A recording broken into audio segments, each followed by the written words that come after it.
Today, we're going to tear into an ethical blueprint that does way more than just list a bunch of rules. It's a whole framework that forces us to ask not just what we're doing, but why we're doing it.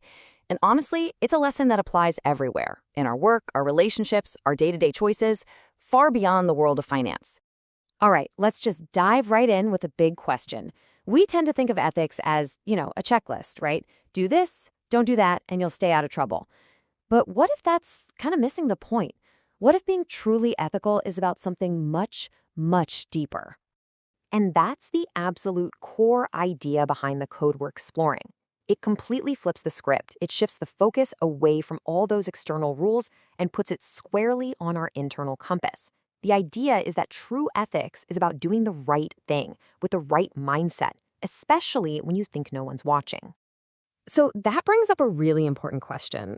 This code was built for Islamic finance professionals. But you gotta ask, right? Why create a whole new one?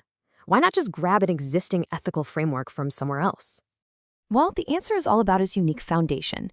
See, this code is built on concepts like akira, this belief in a hereafter. Now, this isn't just some philosophical idea, it's a game changer. It creates this powerful internal motivation to act ethically that goes way beyond just the fear of getting caught or facing consequences here and now. So how does this whole thing actually work in practice? Well, it all rests on two incredibly important pillars that basically define the entire ethical landscape. Okay, first up we have adil. The easiest way to think about this is justice or fairness. This is the baseline. It's the absolute, non-negotiable foundation for how you should behave. It's the minimum standard you have to meet. But here's the thing. The code doesn't just want you to clear the bar. It encourages ihsan, which is all about the pursuit of excellence. It's about striving to be the absolute best you can be in any situation. It's about going above and beyond. And this creates such a powerful dynamic. Think of it like this. Adl is the ethical floor. It's the absolute minimum standard you must never, ever fall below. But ihsan, that's the ethical ceiling. It's the aspirational goal you should always be reaching for. It turns ethics from some static, boring checklist into this dynamic, constant journey of getting better. So you've got this floor and you've got this ceiling. What's holding the whole structure up? Well, the framework is supported by 6 core virtues. Let's walk through them real quick. It all starts with taqwa. Now, this is more than just being aware. It's this constant consciousness of a higher purpose. It's like having an inner compass that's always on, reminding you of your values and your accountability in every single thing you do. Next up is tawakkul, which is about reliance or trust. But this isn't about just sitting back and hoping for the best. No way. It's about giving it your absolute all, using every skill you have, and then having the confidence to trust the outcome, knowing you've done everything you possibly could. Then we've got sik. This means truthfulness and integrity. Basically, it's when what you believe, what you say, and what you do are all perfectly aligned. It's about being completely authentic, through and through. Amana is all about trustworthiness, and this is huge. It goes way beyond just keeping a secret. It's about honoring all your responsibilities to your clients, your colleagues, your community, and respecting the incredible trust they've placed in you. Then there's quwa, or strength. And we're not talking about just hitting the gym here.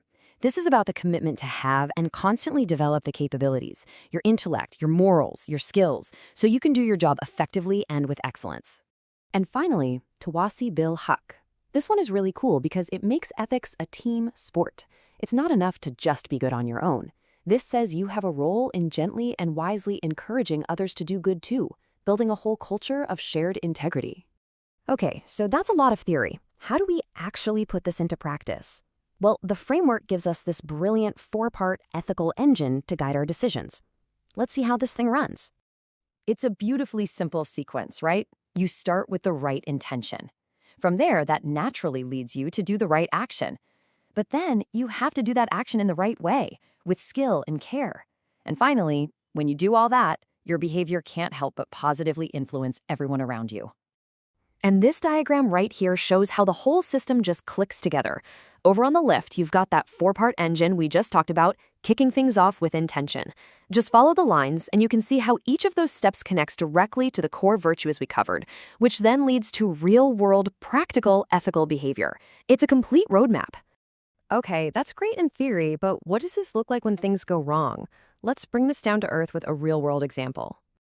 Let's talk about insider trading. It's a classic ethical failure, right? Somebody gets access to information they shouldn't have, and they use it for their own personal gain. It's a total betrayal of the trust placed in them.